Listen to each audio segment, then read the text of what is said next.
کرنا. اللہ تعالیٰ آپ کے انسانوں میں کافی کام ناقص ہے ابھی تک, ہم اس میں ہی نہیں کر بیٹھے, اب دوسروں کو وہاں سے کرنے کا ایک یعنی حقیقت میں وہ چیز اچھی ہے کہ انسان دعا کرے اللہ جو بھی ان لوگ میں گمراہ ہے ان کو ہدایت کا آسان راستہ کر دے اور ان کو ہدایت دلانے والے ان سے ملا دے. یہ چیز دعا کر سکتے ہیں, مگر پرٹیکولر ایک چیز کو لے کر بیٹھنا نہ, میں اس کو دعوت دے رہا ہوں, کیا معلوم وہ باہر سے کچھ اور کہتا ہے جبکہ اللہ کے نبی کہہ دیے جھوٹے ہوتے ہیں, تو جھوٹوں سے ڈیل کرنا بہت مشکل ہے. الا ماشاء اللہ. پڑھی سوال ہے کسی بھائی کا, کہتے ہیں ہمارے عزیز ہیں, ان کا مسئلہ ہے کہ وہ تقریباً 1 سال سے بیمار ہیں, نفسیاتی مریض ہو رہے ہیں وہ, لیکن افاقہ نہیں ہے. وہ کہتے ہیں کہ ہر وقت میرے ساتھ 2 آدمی چلتے رہتے ہیں, وہ آدمی مجھے مار دیں گے, مجھے ڈر لگتا ہے ان سے. ہمیشہ اندھیرے میں سوتے ہیں, روشنی میں کم سوتے ہیں. برائے مہربانی کوئی علاج یا عمل بتائیں. شکریہ. الحمدللہ والصلاۃ والسلام علی رسول اللہ. اگر آپ کو کوئی لائبریری میں ایسی کتاب ملے جس میں لکھا ہوا ہے تیرنا سیکھیے, تو وہ کتاب یاد کریں گے اور تیرنے گریں گے تو ڈوب جائیں گے, کیونکہ یہ ہر کیس کا ایک انڈیویجول معاملہ رہتا ہے.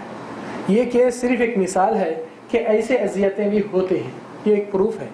اور کافی لوگ اپنے مسائل اور وہ امانت رہتی ہے, کیونکہ عام منظر میں میری عادت نہیں کہ ایک کا میٹر سب کے سامنے لاؤں, ہر کوئی کی اپنی زندگی کی ایک امانت رہتی ہے.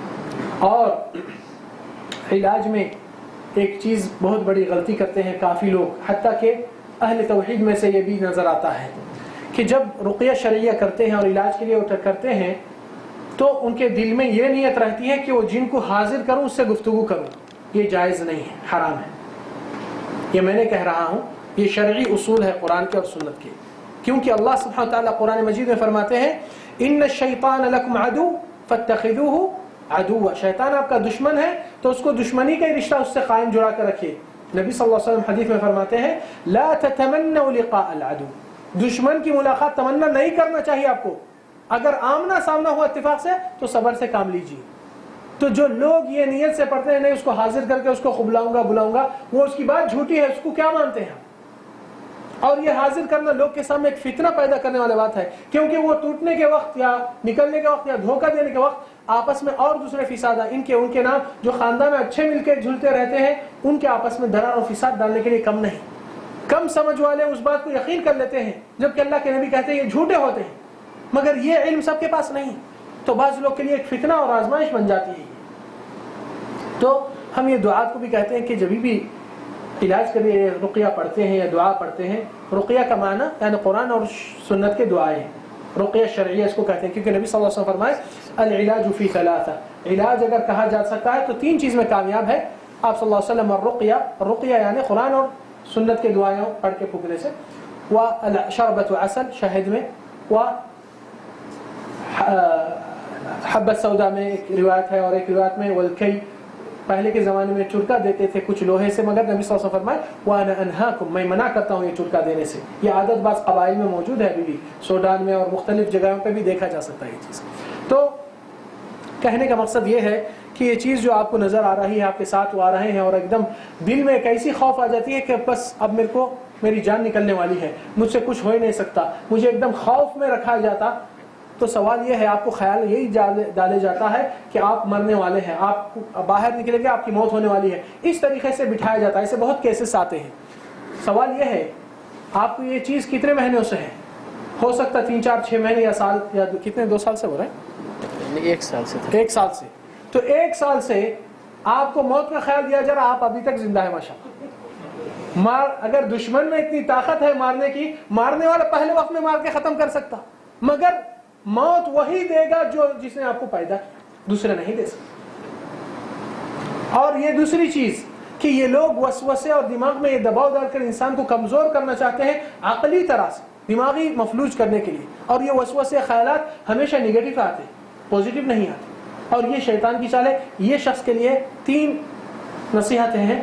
پہلی چیز, قرآن کی تلاوت ہر ہفتے میں ایک قرآن ختم کرے, ہمیشہ وضو سے رہے, کان میں اذان دینے لگا جب بھی ایسی چیز محسوس ہوتی ہے, اور یہ چیز جو ان کو محسوس ہوتی ہے ساتھ میں آتی ہے, اس سے چیلنج لے, تم لوگ کیا کر سکتے کر کے بتائیے, میں اللہ کی مدد لے کر تمہارا خاتمہ کروں گا. اس طریقے سے پکا یقین سے اور اللہ تعالیٰ کی مدد ہر سجدے میں اللہ سے مدد طلب کیجیے. تہجد میں کم سے کم 2 رکعت کے لیے اٹھ کر اللہ سے مدد طلب کیجیے. اور یہ شخص کو چاہیے زیادہ کہ سونے سے قبل اور ہمیشہ وضو کی حالت میں رہے, اور سونے سے قبل دعائیں اور اذکار پڑھ کے, اور اپنے آپ کو ہمیشہ سونے کے وقت کی دعائیں بہت اہمیت کے ہے, خاص طور سے سورہ فاتحہ اور آمن الرسول و آیت الکرسی اور فلق ناس. یہ نبی صلی اللہ علیہ وسلم سونے سے پہلے پڑھ کے پھونک کر فلق ناس کو جسم پہ پورا اس طریقے سے کرتے تھے. تو یہ 4-5 چیزیں اگر آپ کریں گے انشاءاللہ اللہ تعالیٰ کے حکم سے آپ کا مسئلہ آسان ہو جائے گا. اور جو قرآن آپ پڑھتے ہیں آپ خود اپنے لیے پھونک لیجئے, اور وہ پڑھنا اور سننا بھی آپ کے لیے کافی اثر انداز ہے, کیونکہ باطل حق کے سامنے نہیں ٹھہر سکتا انشاءاللہ. اللہ اعلم.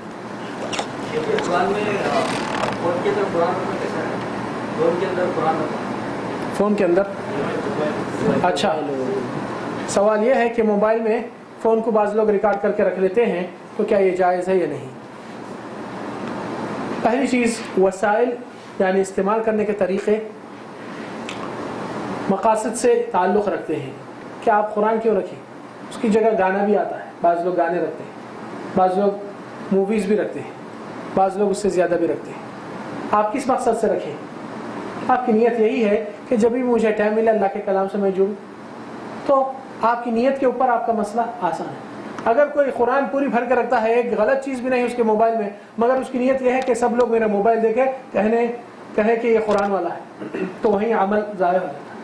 تو حرج نہیں ہے کہ وسائل کے استعمال کرنے میں, جیسا کہ انسان وسیع یعنی ذریعہ جو چیز استعمال کرتا ہے مباح ذریعہ ہے, اور اس میں کوئی چیز غلط نہیں, اور اس کو اس طریقے سے نہیں استعمال کیا جائے کہ اپنی رنگ ٹیونز قرآن کی آیت رکھے, کہ کوئی فون کرنے والا آیت کو کٹ کر کے آپ فون اٹھائے, آیت کے احترام میں نہیں. اور بعض لوگ اپنی رنگ ٹیونز کے فون آتے ہی بعض آیتوں کی تلاوت چلتی ہے اور اچانک اس کو کٹ کیا جاتا. قرآن کی آیتیں نہیں رکھنا چاہیے. اور نعت, بعض لوگ کچھ ترانے جس میں میوزک بھی رہتی ہے وہ بھی جائز نہیں, چاہے اسلامک ترانہ کے نام کیوں نہ دیا جائے, مگر جب تک اس میں باجے کی آواز اور ایسی چیز ہے. رسول اللہ صلی اللہ علیہ وسلم فرماتے ہیں, اور قرآن مجید میں بھی یہ آیت ہے کہ اللہ تعالیٰ شیطان سے چیلنج لے کر کہتے ہیں وَاسْتَفْزِزْ مَنْ اسْتَطَعْتَ مِنْهُمْ بِصَوْتِكَ, اے شیطان تو جتنوں کو گمراہ کرنے کے لیے تیرے طرف کھینچنا چاہتا ہے تو اپنی پوری زور لگا دے اپنی آواز سے, یعنی کہ گانوں سے. تفسیر میں ہے بِصَوْتِكَ, اس کا آواز گانا ہے اور میوزک ہے. حتیٰ کہ رسول اللہ صلی اللہ علیہ وسلم جب ایک راستے سے جا رہے تھے, ایک شہنائی کی آواز آ رہی تھی, تو رسول اللہ صلی اللہ علیہ وسلم اپنے 2 انگلیاں اپنے کان میں رکھ کر راستہ ہی بدل دیے. مگر تعجب ہے کہ آپ کے رسول راستہ بدل کے انگلیاں ڈال کر چلے جاتے ہیں, آپ انگلیاں کھول کر اسی راستے پہ جاتے ہیں. آپ نبی کی اتباع سے باہر ہو چکے ہیں, اللہ معاف کرے. تو قرآن کو استعمال کیا جائے مگر احترام کے ساتھ اور اس مقصد کے لیے, انشاءاللہ کوئی حرج نہیں ہے. اللہ اعلم. جو گھر پہ کیسٹ ڈالتے ہیں, جی, یہ جو شرعی جو رقیہ شرعی قرآن کی, صرف قرآن ہے, کسی کا خاص اچھا. کیسٹ ملتے ہیں, ہاں, اس سے بھی فائدہ؟ دیکھیے عقیدہ اللہ کے کلام سے ہونا چاہیے اور اللہ تعالیٰ کی ذات سے, کہ اللہ کا کلام بھی اللہ کی صفت ہے. اور اس میں ایک بہت اہم نقطہ ہے جو زیادہ دوست اور بھائیاں غور نہیں کرتے.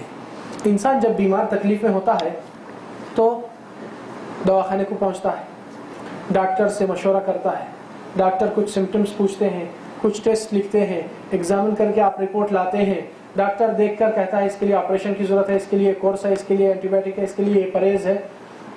پھر آپ وہ دوا جا کر خریدتے ہیں, اس لیے نہیں خریدتے ہیں کہ وہ کوئی لذیذ اور ذائقہ اچھا ہے دوا کا, نہیں, کیونکہ آپ تکلیف سے نجات اور شفا کو پہنچنا چاہ رہے ہیں, تکلیف سے چھٹکارا پانا چاہ رہے ہیں. تو کتنے ذریعے لیے, ڈاکٹر, دواخانہ, ٹیسٹ, رپورٹ, پھر دوا, اور اس کے بعد ہو سکتا ہے یہ دوا آپ کو شفا تک پہنچ جائے اور ہو سکتا یہ دوا آپ کو شفا تک نہیں پہنچ پائے. تو پورے کے پورے ہو سکتا اور ہو سکتا نہیں. مگر قرآن میں اللہ تعالیٰ جو فرمایا ہے وَنُنَزِّلْ مِنَ الْقُرْآنِ مَا هُوَ, ہم قرآن میں وہ چیز نازل کر چکے ہیں جو کہ آپ کے لیے, اللہ کیوں نہیں کہا دوا ہے, کیونکہ دوا کبھی پہنچاتی کبھی نہیں پہنچاتی, مگر آپ کو جو ٹارگٹ ہے یہ 5 چیزوں سے شفا ہے. اللہ تعالیٰ کہہ رہے ہیں ہم قرآن میں آپ کو نازل ڈائریکٹ دے رہے ہیں, آپ کو اتنی کنتھے کی ضرورت نہیں. مگر یقین اور تصدیق کا دل, انشاءاللہ کل کا درس ایک یقین کے اوپر ہے جو اس کا تعلق اسی سے بھی ریلیٹڈ ہے. انشاءاللہ کدھر ہے شیخ؟